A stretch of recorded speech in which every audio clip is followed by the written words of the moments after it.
if you are a little bit worried that your kids might be making Rice Krispie treats, you might want to make them a snack that they can come home to instead that's actually nutritious, and they'll never know because it's animal crackers or animal cookies. That's right. So we're gonna start out the base of the recipe with oat flour. So very nutritious, it's a whole grain oat, but they taste sweet and delicious, so your kids will never know. So we do 1 3/4 cup, you can add it to the bowl, of oat flour.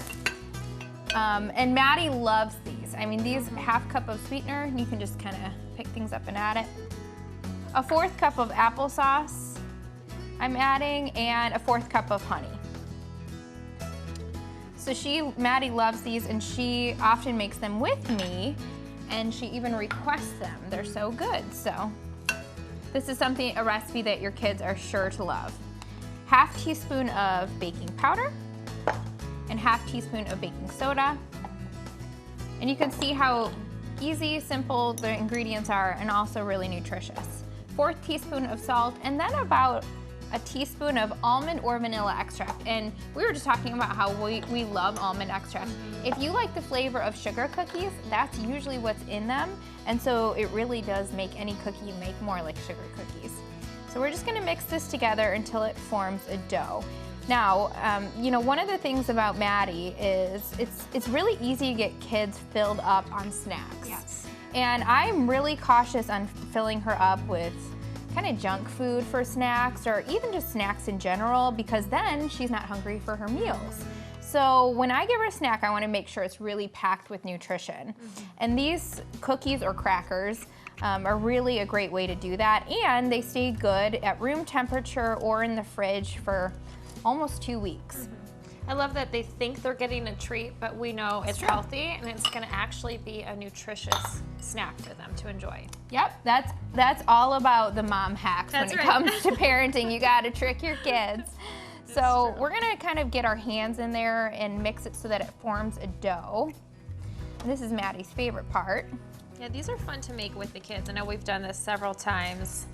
And I know you bought some fun little cookie cutters for them. Yep, I got those on Amazon. So you can just get any cookie cutters that you want. They don't have to be animal shaped. So any cookie cutters that you have will work for this. And you can make them as big or as small as you want. And I can imagine you can use this recipe for the holidays and just use holiday cookie cutters as well, and make little holiday shaped ones as well. Yeah, absolutely. Okay, so this dough is coming together, and you can just kind of roll it out. And the more that you kind of pack things down with your hands, it's just like any other cookie dough that it takes a minute to come together. You just kind of bring it together with your hands, and then you can roll it out. Now, if you find that the dough is a little bit sticky, you can always add some more oat flour. And if it's too dry, what would you add? If it's too dry, you could do a little bit of the wet ingredients, so a little bit of applesauce or even honey. Okay. Just to kind of help bring it together. A lot of times too, I'll just add like a teaspoon of coconut oil if I find that a batter is too dry. But this looks perfect. Okay, how thick do you want this? That looks good, just like that. Okay, so now we're just gonna cut them out with these little cookie cutters. So cute. So I know as I plan for Easton's school lunches and snacks, and you were talking about, you know, a good source of protein, what are some protein options that you would recommend for kids throughout the day? Oh, it's a good question. You know, sometimes I just kind of think about what are some really simple but also not too adventurous sources of protein when I think about kids.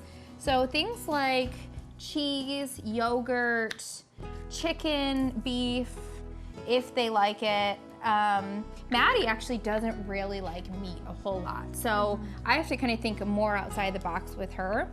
And nuts, almond butter.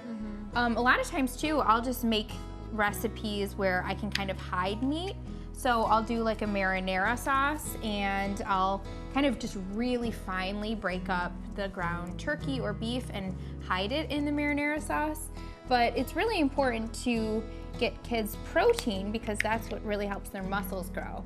As far as carbohydrates, that's pretty easy. I think with carbs, don't you think that's easy for kids? Oh, yeah. I mean, but we know that there's like more lasting, sustainable types of carbs, right? It's true. So anything that you're using whole grains is going to be a really good source of carbohydrates. Like these oat flour cookies. Right. Beans, lentils, anything that's whole wheat is good. And then as far as healthy fats go, I would say anything with nut butters, olives. If your kids do like fish, that's excellent because that's a really good source of omega fatty acids. Easton loves avocados. Avocados, So yeah. So it's really about picking and choosing things that you know that your kid likes. And even if you feel like they're not getting a really wide variety, if you can just find a way to get all 3 food groups in, then you're doing a great job.